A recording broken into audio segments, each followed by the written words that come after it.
In this video, I'm going to describe the 5 keys to swing trading. The first one, know the market cycle. This is critically important to everything that we do. The market drives all of our decisions. Well, what are the market cycles? Let's take a look at some of them, and let's start with a bearish market cycle. This is the conclusion of a bearish market cycle. You can see how there are marginal new lows. There are not dramatic new lows. The market will have a very tall bounce, and then it will make a higher low double bottom. This tells us that buyers are finally starting to support the market. They're interested, they're engaged, they're able to spark this type of rally. This higher low double bottom means that buyers are not waiting for the market to test the low. They're anxious, they're aggressive, they're interested. They come in, they support the market, and when horizontal resistance at the peak of that tall bounce is breached to the upside, then you can start considering a bullish market cycle. Until then, you have to assume that the market's going to continue to go lower. If the market breaks downward sloping trend lines from a longer term basis, 6 months out or so, that's also very helpful in confirming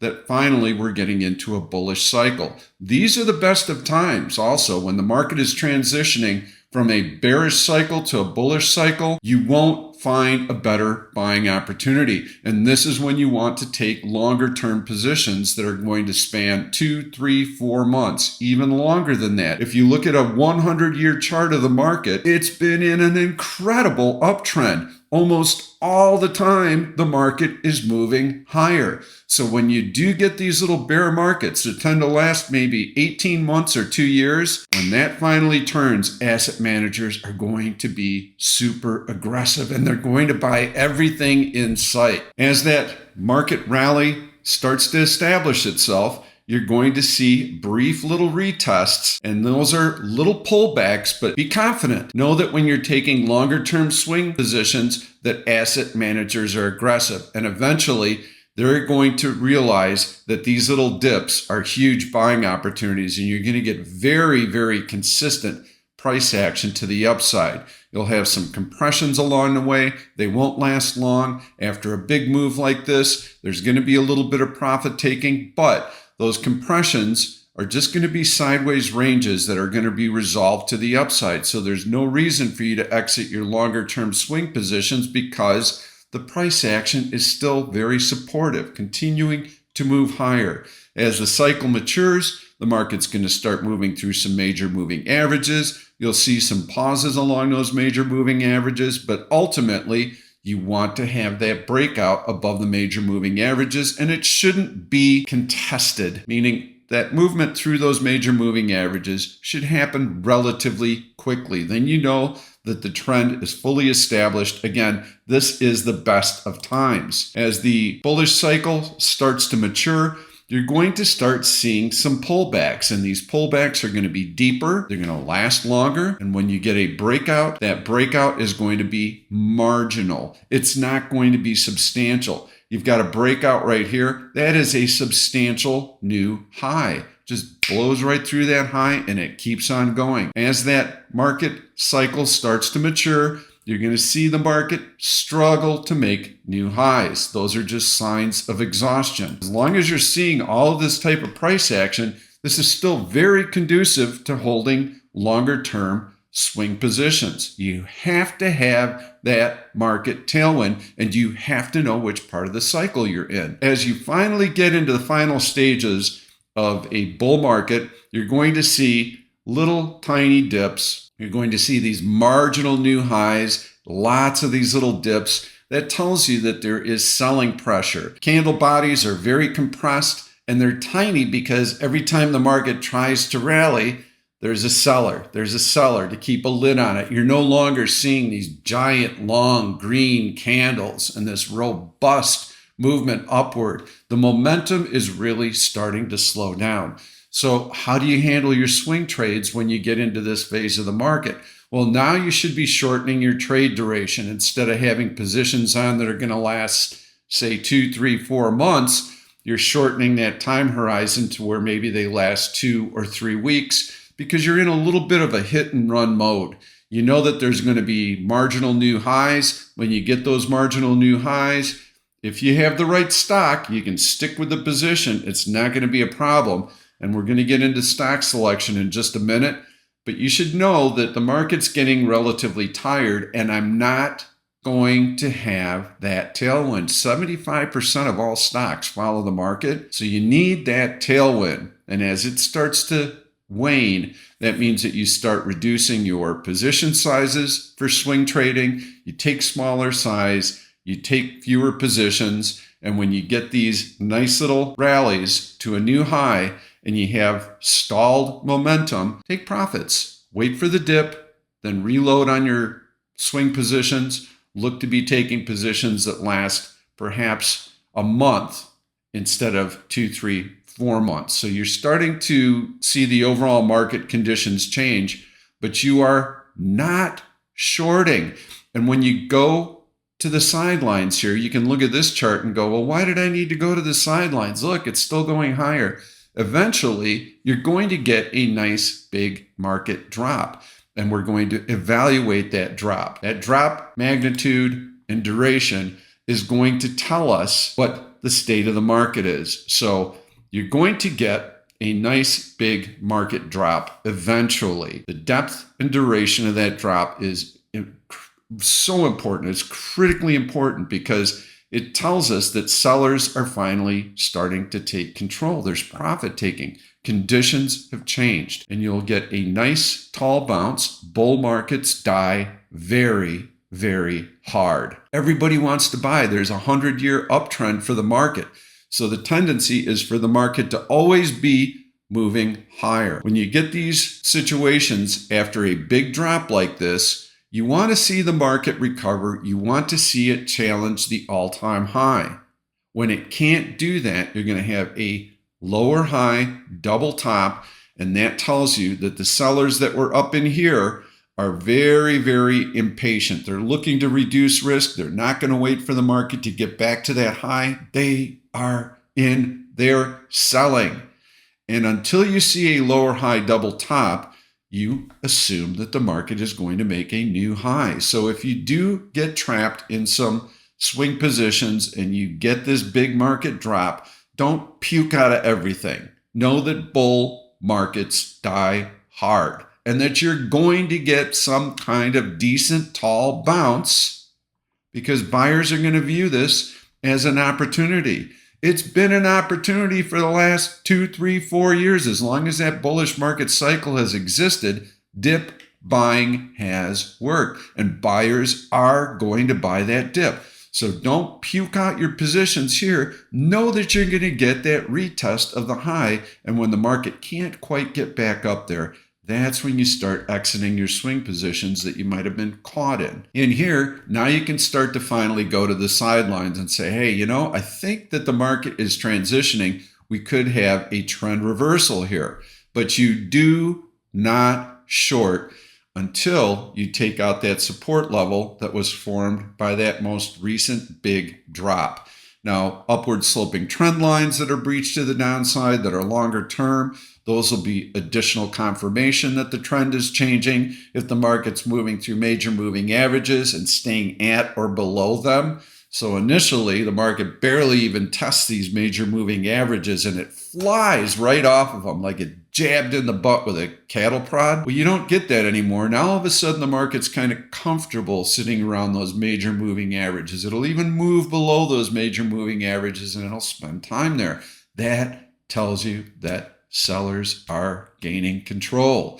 But again, you do not short prematurely. That is a great way to blow up an account because that dip could result in a new all-time market high and you are going to take a world of pain. So you need to confirm that yes, finally, conditions have changed. The market is ready to roll over and now it's going to be testing the downside. So that's how you should be viewing the market from a swing trading standpoint. It is absolutely the number one key point that you have to be mindful of. Point number 2, find the top pattern.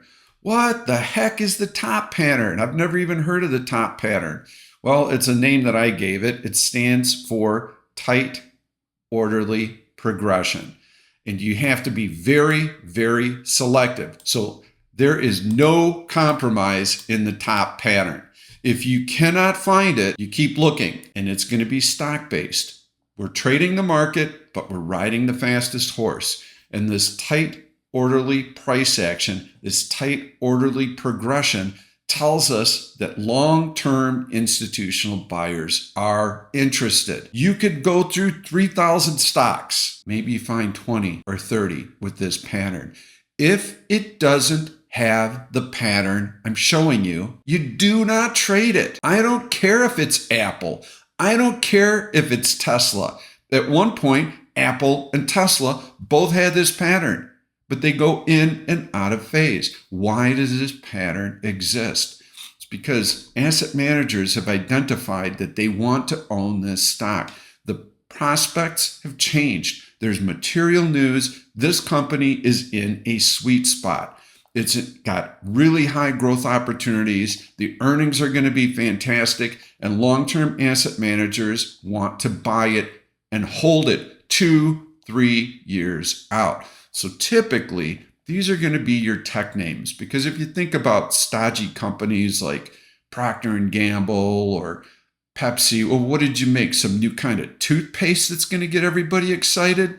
That's not going to lead to long-term asset managers being gaga over a stock like this. And this stock is going to have this nice, tight, orderly pattern like this, even when the market sells off, because those asset managers are bidding for the stock. So it also is going to have relative strength. That's the tell. And so the way that you approach this is, if you're in a nice market cycle, ideally early bullish cycle, middle bullish cycle. The middle part of the bullish cycle can last years, 2, 3, 4, 5 years. If you're in those areas and you have a stock that's just starting out on a bullish cycle, then it's going to be a great prospect for you. And you want to catch these early, which is another important point. When we're trading stock, we're really trading from one earnings announcement to the other. We do not hold over earnings ever. I don't care how good the company looks. Then you're investing. Okay, if you're taking a longer term perspective and you're investing for more than a 3-month horizon and you're carrying over earnings, then you better know what's going on with the company fundamentally. Right now, we're trading technicals, and we are trying to ride the coattails of these large institutions who are accumulating positions. That is our goal. Personally, I feel they have better information. They spend billions of dollars on research.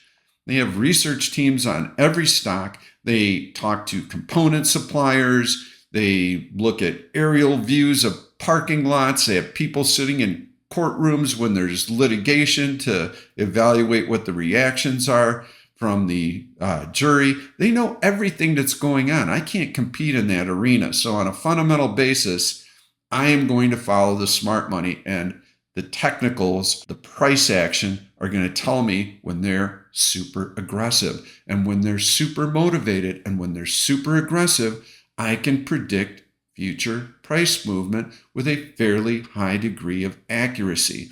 And the analogy that I like to make is, if I'm going to predict the flight of a bird, I'm not going to pick a sparrow or a bat. It's all random movement all over the place. I'm going to be looking for a goose that's flying at 5,000 feet in a tight V formation, because the odds of it continuing in that flight pattern are very, very high, because it's migrating. I know its intentions. And the same thing is true when we trade stocks. That nice, tight, orderly price action is an absolute must.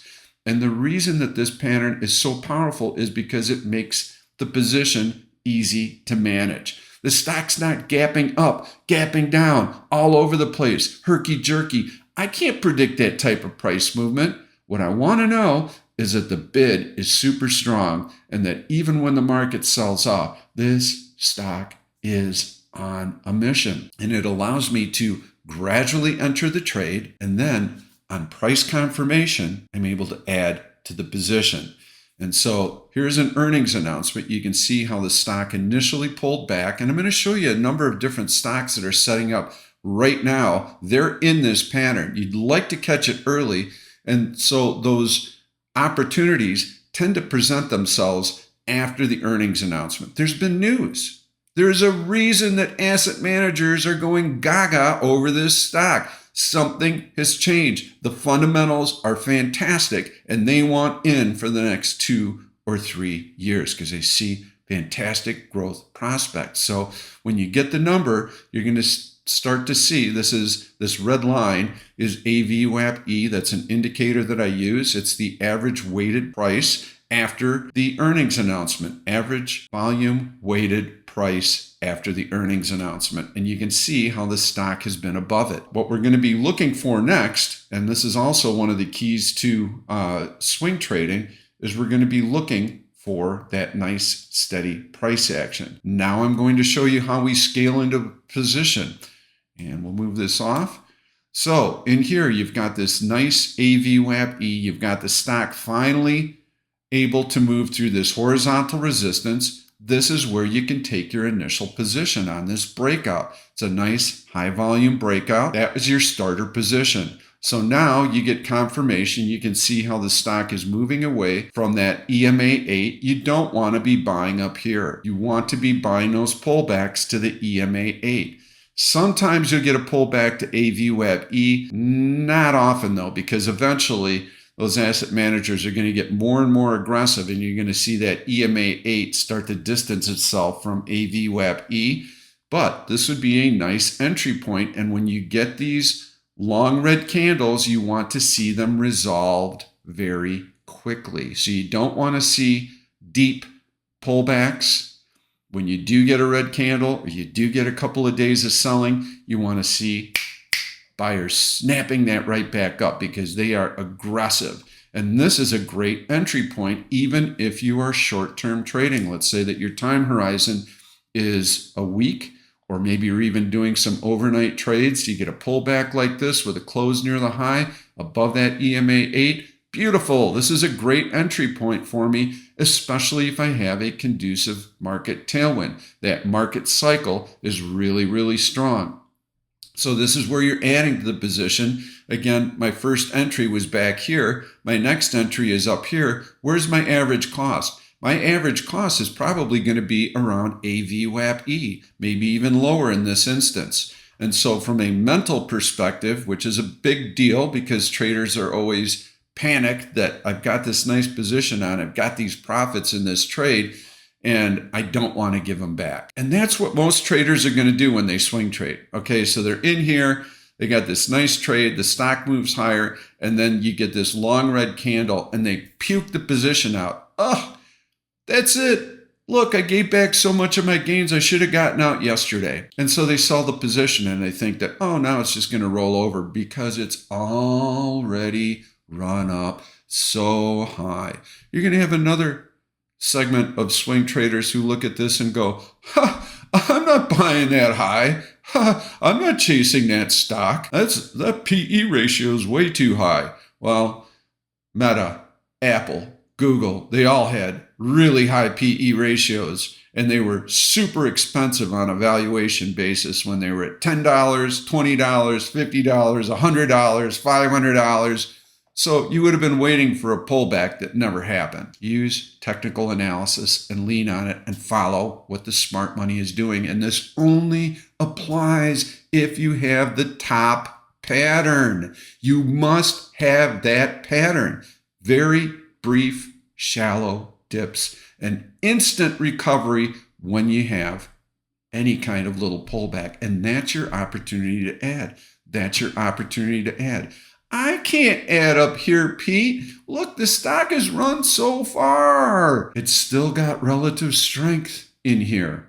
Yes, you can add because your average cost is way the heck down here. You can weather a pretty dang big storm. And your mentality should be, hey, worst case scenario, some bad news comes out on the company and the stock pulls back. I can always exit the position for a scratch. Now, you're not going to want to do that, and that's not actually what you're going to do. You're going to lean into the fact that this is a really strong pattern and that long asset managers are coming into this stock. So let's take a look at another example. Google. This is a beautiful pattern. You can see how it's been nice and orderly, and these pullbacks to the EMA 8 have been quickly resolved. So you barely even have any red candles in here. Here you test the EMA 8 and you get a bullish hammer off of it. Here you just get down to AVWAP-E. These are all good entry points, and you want to stick with the position. I'll show you another chart. Right now, WDC has been in a really nice pattern. Look at how nice, tight, and orderly that pattern has been. So all in here, you're looking for these pullbacks to the EMA 8, and you want this pullback to be quickly resolved. Boom, there you go. That's where you're going to add to the position. You get another test of the EMA 8, and instant follow through to a new relative high. That's where you can get long. That's where you can get long. So now, between earnings announcements, so you've got one here, you've got one here, you have built a nice substantial position. And if you're trading, you're swing trading, as a trader, you have to be willing to take large positions. There are going to be stocks that set up extremely well. You can't always eat like a bird. And this is a progression for any trader. The first step is to identify really good stocks and to be able to take a position in the stock. Well, most traders initially are going to exit that position, as I mentioned earlier, on the first sign of weakness. So the next step, the next progression is, okay, so I enter in here and my goal is just to stay with that initial position and to ride this as long as possible to resist the temptation to take profits, because you're going to have nice profits and you're going to want to do that because, hey, that's the prudent thing to do, right? Wrong. The final phase is when you're able to identify that the pattern is very, very strong, that long-term asset managers are definitely wanting to accumulate this stock, and that your opportunities are to add to the positions. And you're not doing this in a huge way. I like to divide it up into 5 segments. Sometimes you're going to have a top pattern that looks like it's forming, and it just kind of fizzles out and it never goes anywhere. Well, you never really got off first base. You only had one starter position on. And by scaling into the position, you're keeping your risk low, which is going to remove your emotions because, hey, you know what? If this didn't work out, it's okay. I'm keeping my loss relatively small. But most traders, they plow headfirst into the position. And then when they get the first little pullback, the position's so large, they just absolutely freak out and they panic out of the position. So you want to remove emotion as much as you can. And the way to do that is to scale in. And as you do that, you're adding to winning positions. So your average cost is always below where the stock is currently. So we're scaling in gradually. We're adding on confirmation. And then finally, we're going to watch for signs of exhaustion. And so you can see that as the stock continues to go higher, it's still climbing. Every one of these little red candles in here, like that one, quickly resolved. That little pullback quickly resolved. You can see that it's just in a steady float higher. Well, now we're going to get out because we have earnings approaching. So we're not going to hold over earnings. So this is where we start to scale out of the position. Let me put up another stock that's in a top pattern. You can see. Okay, so you're going to have to find these patterns. If your stock does not have this pattern, then you keep looking and looking and looking. I guarantee you there are going to be 20 or 30 of these stocks out there right now. And those are the only stocks that you're going to be focused on. And these stocks are going to have relative strength.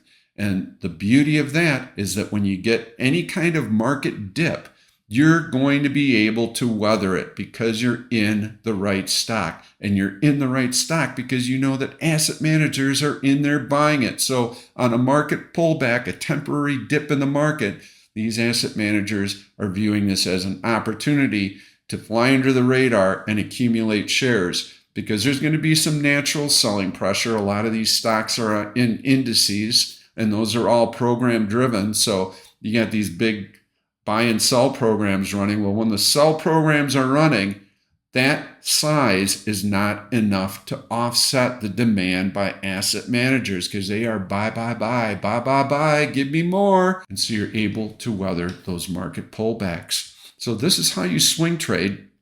I'm only talking from a stock perspective right now. You want to make sure that the stock has decent liquidity, that it's not a micro cap of some type.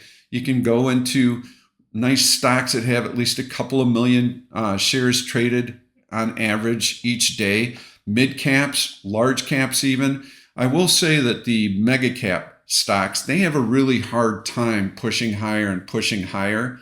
When they were in their infancy and early stages, absolutely. NVIDIA, Amazon, Apple, Microsoft, they all went through this type of pattern. In fact, Microsoft recently had been in a really nice tight pattern.